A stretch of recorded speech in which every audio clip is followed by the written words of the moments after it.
Turnover at blessing ceremony ng bagong evacuation center sa bayan ng Balatan, Camarines Sur matagumpay na naisagawa.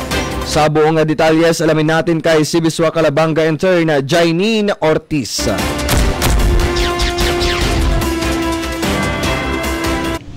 Matagumpay na naisagawa kahapon ang turnover at blessing ceremony ng bagong gawang evacuation center sa Barangay Duran, Balatan, Camarines Sur. Ang bagong pasilidad na ito ay magbibigay ng seguridad at kaligtasan sa mga tao at pamilyang maaaring masalanta ng mga bagyo o anumang kalamidad.